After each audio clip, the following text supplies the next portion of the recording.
Sir, ನನ್ನ fail ಮಾಡಿ ನಿಮ್ಮ ಕಾಲಿಗೆ ಬೇಕಾದರೂ ಬೀಳ್ತೀನಿ. ಯಾಕೋ ಎಲ್ರೂ ಪಾಸ್ ಮಾಡಿ ಅಂದ್ರೆ ನೀನ್ ಫೇಲ್ ಮಾಡಿ ಅಂತೀಯಾ? ನಮ್ಮಪ್ಪ ಪಾಸ್ ಆದರೆ ಕಾಲೇಜ್ಗೆ ಹಾಕ್ತೀನಿ, ಫೇಲ್ ಆದರೆ ಮದುವೆ ಮಾಡ್ತೀನಿ ಅಂತ ಹೇಳವ್ರೆ ಸರ್, ಅದಕ್ಕೆ. ಸರಿ ಗುಂಡ, ನೀನ್ ದಿನ ಬೆಳಿಗ್ಗೆ ಎದ್ದು ಒಂದು ಲೋಟ ಹಾಲು ಕುಡಿ, ನಿನ್ ಬುದ್ಧಿಶಕ್ತಿ ಹೆಚ್ಚಾಗುತ್ತೆ. ಸುಮ್ಮನೆ ಇರಿ ಸರ್, ನೀವು ಹೇಳೋ ಮಾತು ನಿಜವೇ ಆಗಿದ್ದಿದ್ರೆ ನಮ್ಮ ಮನೇಲಿರೋ ಕರು ಇಷ್ಟೊತ್ತಿಗೆ ದೊಡ್ಡ ಆಫೀಸರ್ ಆಗಬೇಕಿತ್ತು, ಇಲ್ಲ ದೊಡ್ಡ ಸೈಂಟಿಸ್ಟ್ ಆಗಬೇಕಿತ್ತು. ಮೀನಿಲ್ಲದ ಬಲೆ, ಬೆಂಕಿ ಇಲ್ಲದ ಒಲೆ, ಖಾಲಿ ಇರುವ ನಿನ್ನ ಈ ತಲೆ, ಇದ್ರೆಷ್ಟು ಬಿಟ್ರೆಷ್ಟು. ಇದೇ ತರ ಒಂದು ಉದಾಹರಣೆ ಕೊಡು ಗುಂಡ. ಹೂವಿಲ್ಲದ ತೋಟ, ಸೌಂದರ್ಯವಿಲ್ಲದ ನೋಟ, ಅರ್ಥವಾಗದೆ ನಿಮ್ಮ ಈ ಪಾಠ, ಕೇಳಿದ್ರೆಷ್ಟು ಬಿಟ್ರೆಷ್ಟು. ಯಾಕೋ ಗುಂಡ, ಮಾರ್ಕ್ಸ್ ಕಾರ್ಡ್ನಲ್ಲಿ ಮಾರ್ಕ್ಸ್ ತಿದ್ದಿದೀಯಾ? ನೀವೇ ಹೇಳಿದ್ರಲ್ಲ ಸರ್, ಯಾರು ಮಾಡಿರೋ ತಪ್ಪು ಅವರೇ ತಿದ್ಕೋಬೇಕು ಅಂತ.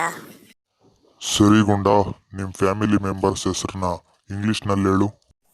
ನನ್ನ ಅಮ್ಮನ ಹೆಸರು ಫುಲ್ ರೈಸ್, ನನ್ನ ಅಪ್ಪನ ಹೆಸರು ಬ್ಲ್ಯಾಕ್ ಬುಲ್, ನನ್ನ ಅಣ್ಣನ ಹೆಸರು ಎಲಿಫೆಂಟ್ ಹಸ್ಬೆಂಡ್, ನನ್ನ ತಮ್ಮನ ಹೆಸರು ರೌಂಡ್ ಫಾದರ್, ನನ್ನ ಹೆಸರು ಕಿಸ್ ಕಿಂಗ್.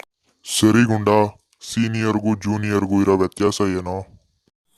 ಏನಿಲ್ಲ ಸರ್, ಸಮುದ್ರದ ಹತ್ರ ವಾಸ ಮಾಡೋರನ್ನ ಸೀನಿಯರ್ ಅಂತಾರೆ, ಜೂ ಹತ್ರ ವಾಸ ಮಾಡೋರನ್ನ ಜೂನಿಯರ್ ಅಂತಾರೆ. ಸರಿ ಗುಂಡ, ನಿನ್ ಕ್ಯಾರೆಕ್ಟರ್ ಚೆನ್ನಾಗಿರ್ಬೇಕು ಅಂದ್ರೆ ಎಲ್ಲ ಹೆಂಗಸ್ರನ್ನ ನಿಮ್ಮ ಅಮ್ಮನ ತರ ನೋಡ್ಬೇಕು. ಎಲ್ರೂ ಅಮ್ಮ ಅಂತ ತಿಳ್ಕೊಂಡ್ರೆ ನಾವು ಅಪ್ಪನ ಕ್ಯಾರೆಕ್ಟರ್ ಕೆಟ್ಟೋಗುತ್ತಲ್ವಾ ಸರ್? ಬ್ರಿಟಿಷರೇ ಭಾರತ ಬಿಟ್ಟು ತೊಲಗಿ ಅಂದ್ರು, ಬ್ರಿಟಿಷರು ಯಾಕೆ ದೇಶ ಬಿಟ್ಟು ಹೋಗ್ಲಿಲ್ಲ ಗುಂಡ? ಯಾಕೆ ಅಂದರೆ ಅವ್ರಿಗೆ ಕನ್ನಡ ಬರ್ತಿರ್ಲಿಲ್ಲ ಸರ್, ಅದಕ್ಕೆ. ಗುಂಡ, ಸಮುದ್ರದ ಮಧ್ಯೆ ಆಪಲ್ ಗಿಡ ಇದ್ರೆ ಆಪಲ್ ಹೇಗೆ ಕಿತ್ಕೊಂತೀಯ? ಕೋಲ್ ತಗೊಂಡು ಕೀಳ್ತೀನಿ ಸರ್. ಅಷ್ಟುದ್ದ ಕೋಲು ನಿಮ್ಮ ಅಪ್ಪ ಮಾಡ್ತಾನ? ಸಮುದ್ರದಲ್ಲಿ ಗಿಡ ನಿಮ್ಮ ಅಪ್ಪ ನೆಡ್ತಾನ? ಸರಿ ಗುಂಡ, ಕನ್ನಡದ ಅಮ್ಮ ಪದಕ್ಕೂ ಇಂಗ್ಲಿಷ್ನ ಮಮ್ಮಿ ಪದಕ್ಕೂ ಇರುವ ವ್ಯತ್ಯಾಸ ಏನು? ಏನಿಲ್ಲ ಸರ್, ಕನ್ನಡದ ಅಮ್ಮ ಅಂದರೆ ಅವ್ವ ಅಂತ, ಇಂಗ್ಲೀಷ್ನ ಮಮ್ಮಿ ಅಂದರೆ ದೆವ್ವ ಅಂತ. ಕರಡಿಯ ಮೈ ತುಂಬ ಕೂದಲಿರುತ್ತೆ ಯಾಕೆ ಗುಂಡ? ಕಾಡಲ್ಲಿ ಕಟಿಂಗ್ ಶಾಪ್ ಇರಲ್ವಲ್ಲ ಸರ್, ಅದಕ್ಕೆ.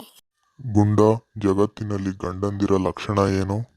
ಏನಿಲ್ಲ ಸರ್, ಹೆಂಡ್ತಿಗೆ ಹೆದರೋರು ಒಂಥರ, ಹೆಂಡ್ತಿಗೆ ಹೆದರಲ್ಲ ಅಂತ ಸುಳ್ಳು ಹೇಳೋರು ಇನ್ನೊಂಥರ.